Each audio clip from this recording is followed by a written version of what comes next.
Hello and welcome to Autism Connect webinar series. My name is Vicky. I'm a Nigerian, a special education expert, a school leader, an NLP practitioner and coach. I'm the founder at Relis Special Education Needs Consultancy. In today's webinar, I would like to help you learn more about the education system, Individualized Education Plan, and how you can support your child or students with autism to navigate the education system. I'd love to hear your name. I'd love to see your name rather in the comment section and where you're watching from. And if you'll be watching the replay of this video, please use the hashtag replay. If you have ever faced a challenge with navigating the education system with a child with autism or a student, please let us know the challenges you faced and how you navigated. What are your breakthroughs? Share them. A lot of persons can benefit from your wealth of experiences. I understand that we have parents, teachers, therapists, a whole lot of us here on this platform. But I also believe that one thing connects us here, and that is autism. So I'm working on the assumption that we understand the definition of autism. So I'll just delve into the business of the day. I do not have any slides for this session. However, I'm going to be talking from a few things I have penned down, so permit me when I look away once in a while. And yes, I have come here with the parents in mind. Although educators can benefit, therapists can benefit, everyone can benefit. And if you are an educator, a teacher, actually, you know a parent who has a child with autism and still trying to find themselves, you can share this video and let them know that we're all in this together. Earlier today, I had a conversation with a parent who was worried that her child with autism, mild autism as she described it, as having challenges with being placed in school. And as a matter of fact, the child has been sent away from school because he has some challenges with his behavior, and she's confused. What next? And the first question I asked her was how has he been coping in school? And she said she had to place him with a shadow teacher. And I was like, okay, does he have an IEP? Was the shadow teacher working with an IEP? Was there a team who designed something to guide his educational journey? And the shocking answer was no. We think we have all this figured out, but there are tons of parents out there who still struggle to access the information you and I have here on the Autism Connect platform. So please share this video once again so we can reach as many parents as possible. When the word navigation is mentioned, what comes to your mind? Imagine you place rocks on a terrain and get a bowl of water and pour it out. What happens? The water finds its way through the obstacles. Navigation automatically means that you're going to find your way to get something done. So every parent actually wants the best form of education for their child. Every parent wants their child to benefit, at optimum level from the school system, whatever educational experience they have been designed. And so the parent who has a child with autism is doing even more, exploring various options, situations that can help their child with autism access the general education curriculum.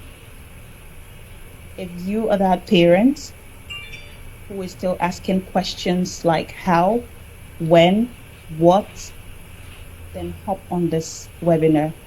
I believe that by the end of this webinar, you will take away lots of information to work with. So let me explain that navigation of the education system is simply finding and exploring. Actually, that's the word. It's a gerund. It's continuous. You don't have it all figured out at once. So it's you exploring options to help your child benefit. Now, what is the education system? When that term is described, certain things come to mind: factors, processes, policies. There are lots of things that determine the quality of education and accessibility of education. You wonder why some schools are more expensive than some other schools? It's all about the system, how the system is wired to support your child. And one thing I like to emphasize when I discuss with parents is that education can happen in a formal setting or in a non-formal setting. What matters is how structured is it. Recently, there's been this trending gist on the closed group where I belong with lots of parents. It's been the homeschooling issue. They've been talking a lot about homeschooling because a lot of parents they feel that their children benefiting enough from the school system. And that's why I mentioned that navigation is exploring. It's a continuous thing. You don't give up. You keep trying until you figure out something that works for you and for your child. So it's important to note that when we are talking about the education system, there are components to be considered. 4 components. Actually, I would like to talk about 4 components, or mention 4 components rather. I'd like to talk about the teacher. The teacher could be you, it could be someone else you've hired. The learning environment, it could be the school, the home. The third is the learning material, and that is the curriculum, which is a focus of discussion in today's webinar. And the last but not the least is the student. That is the receiver, that is the beneficiary of the entire program. And so we cannot leave that component out of the system. Okay, so let's take a deeper dive into what education means.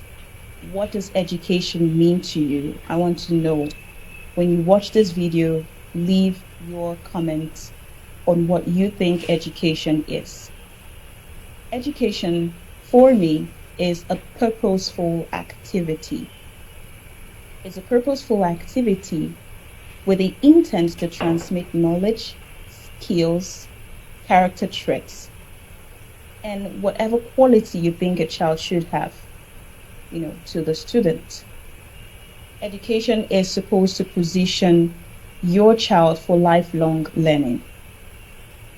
So what that means is that education isn't just about academics.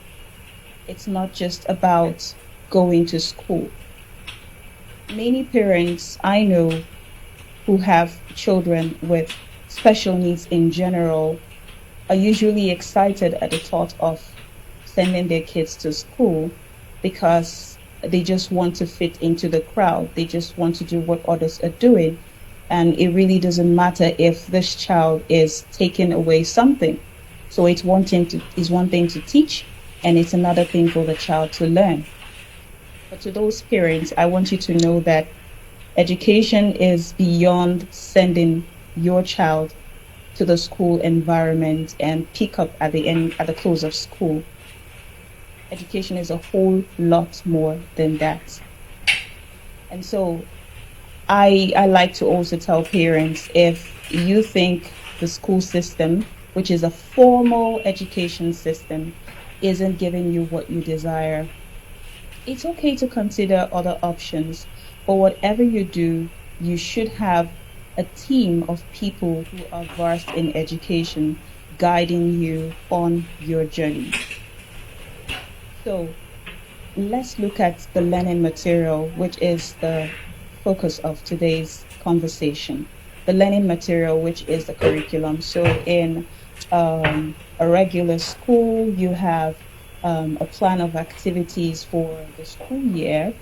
And when you take a closer look at some of these activities, there are limitations. And that is why I said the education system, there are factors that affect how it is delivered to the child. So if these curriculum is not designed with your child, your special child in mind, then chances are that when you send your child to school, your child is not making meaningful gains. And at the end of the day, you're disgruntled, you switch schools several times, but you fail to do your background checks.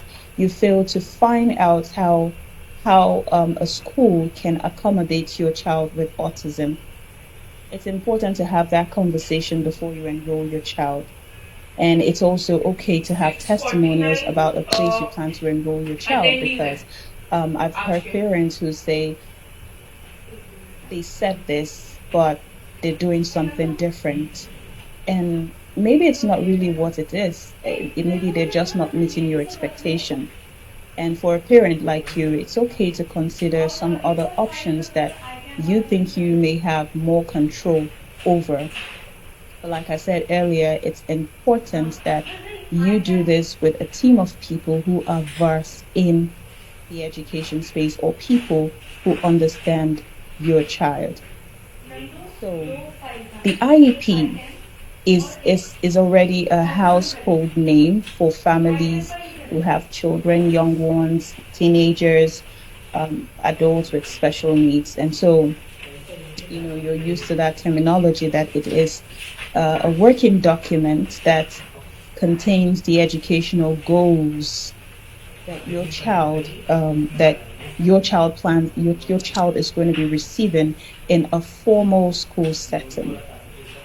And I also believe that the IEP can also work in homeschooling options. Okay, so the IEP also contains the child's biodata. The IEP is designed in such a way that if someone else picks up that document, they can actually work with your child. They can actually provide support for your child. The IEP document is supposed to be comprehensive enough for everyone on the team, including you, the parents, because there are cases where the parents just feel relaxed that, okay, my child has an IEP, and most of the times they don't understand the elements in the IEP. And that's where the challenge begins. It means that you were not an active contributor to the components of the IEP. So it means that when an IEP is being talked about on behalf of your child, if your child can speak, let your child be there. And if your child cannot, you should come up and say things that about your child. The IEP must consider your child's strength, your child's preferences, your child's interests and needs. I like to use that acronym SPIN, SPIN. If you get to this point of the video and you hear the word SPIN, please put it in the comment section. SPIN, your child's strength, preferences, interests, and needs.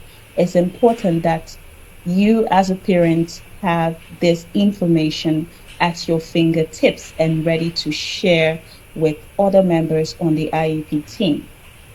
Now, these would help the team set measurable goals. Some of these words sadly have become cliche, and so parents do not know what a measurable goal should be like. If you cannot tell categorically that a child has achieved something, then it means that it's difficult to measure that goal. So it's designed in such a way that you can tell that your child has moved from point A to point B. And then, considering measurable goals, you're going to look at how smart that goal is. How specific is that goal? How is that goal addressing a need? How is that goal taking into consideration your child's strength? Many a times, IEPs seem to focus a lot more on the need of the child. And in focusing on the need of the child, you see the IEP trying to help a child um, develop a strength that the child already has. And that's because the strength of the child was not taken into cognizance. The IEP is supposed to consider the strength and use that strength to work on the child's needs and help the child acquire the skills that they ought to acquire. So sometimes the skills that you want your child to acquire is not necessary at a particular point in time. And I want us to, as much as possible, avoid what I call helicopter parenting. You ought to walk at the pace of your child. I know you're a parent, you mean well for the child. Even the neurotypical parent means well for their child.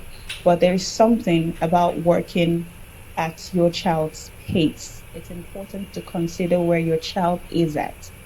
And I've heard complaints like, but that's too small a goal. It's not significant enough. Is that what I'm paying for? It's okay to feel that way. It's valid, but you don't have to dwell on it. You need to look beyond it. You need to understand that it's not always about you, it's about the child. The child is at the heart of the education system. So, the next time an IEP is being designed for your child, ensure that it takes into consideration your child's strengths so that the goals are specific and measurable. Okay? And if it should be something your child can achieve and it's relevant. Where can your child apply such skill?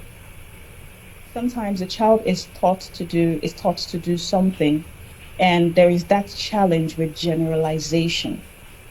Okay, so if the child isn't able to generalize what is being taught in a closed space, chances are that skill is irrelevant, because a child should be taught skills that they can readily use in their environment, and that is where preferences come into play.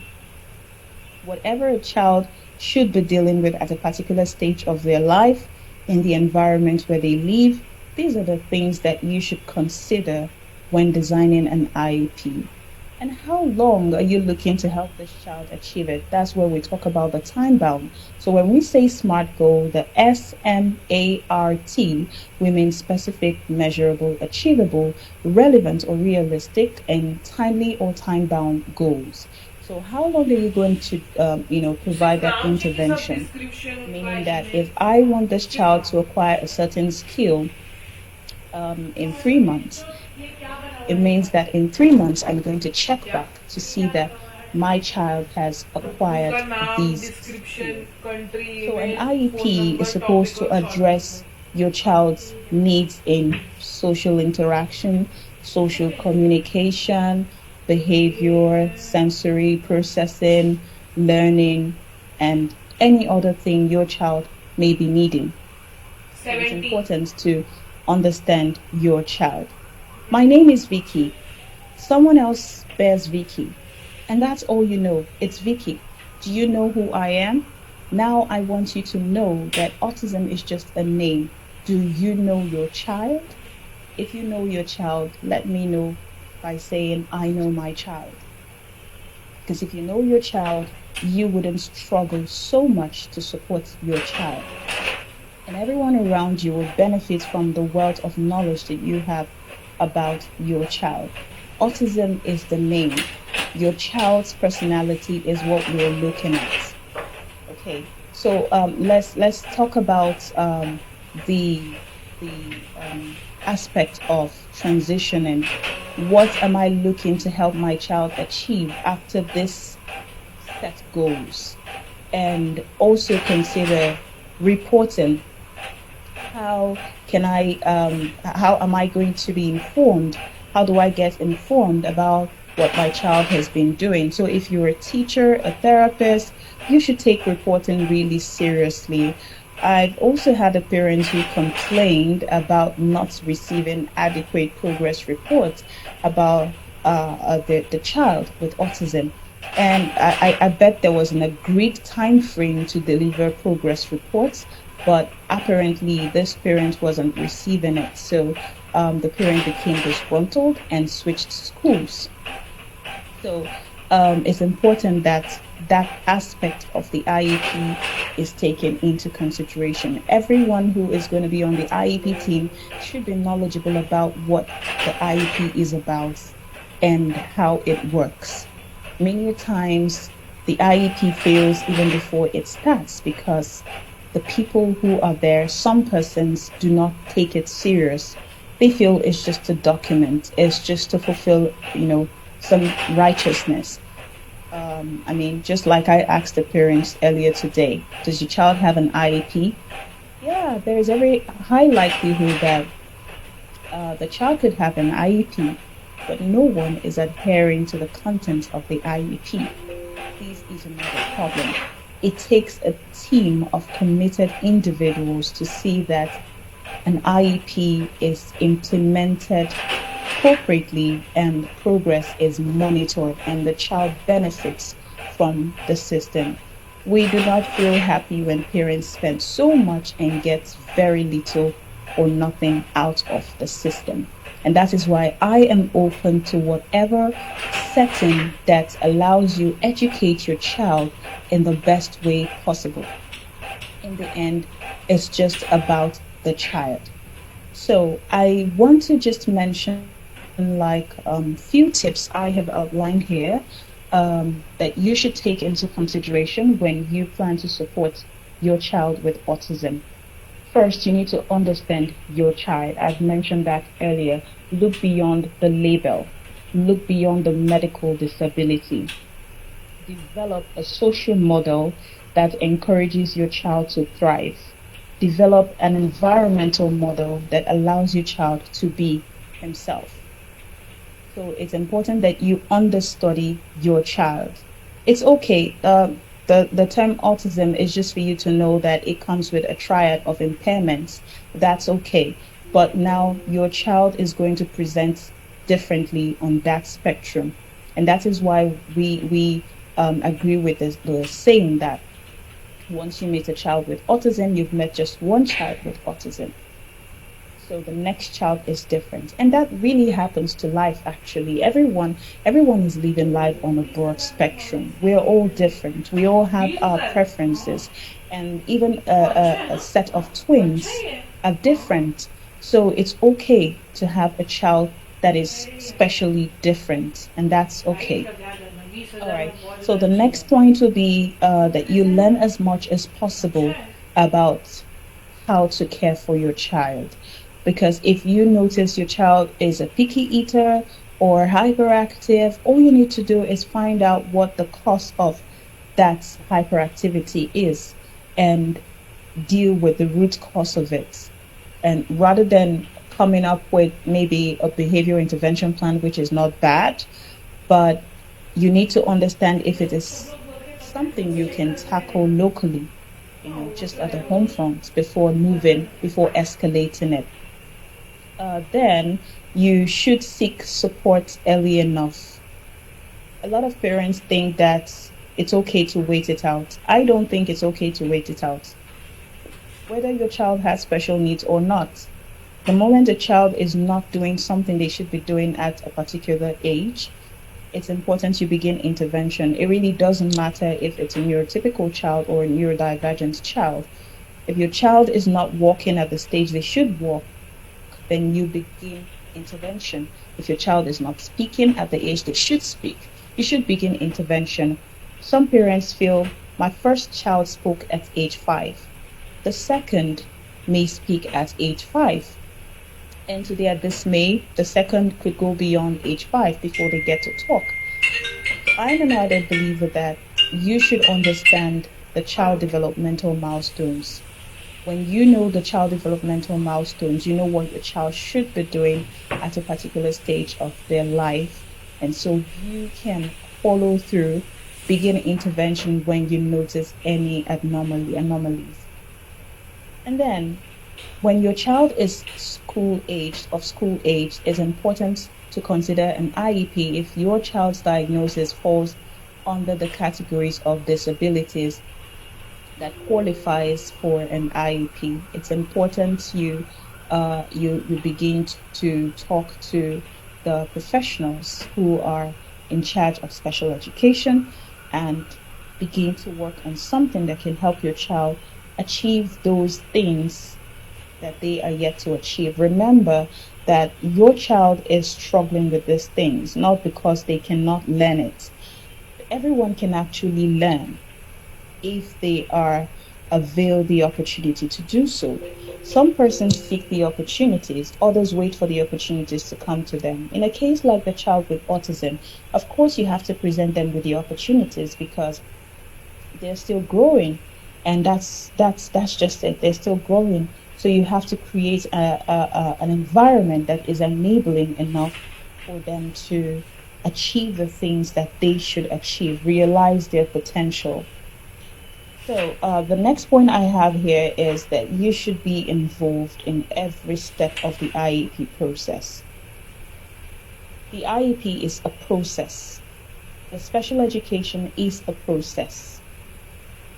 It's not a place. It's not something that happens one-off.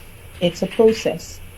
And when you have a child with autism who needs more substantial support than you imagined, okay, it's going to make more emotional demands on you, sometimes more financial demands, more physical demands.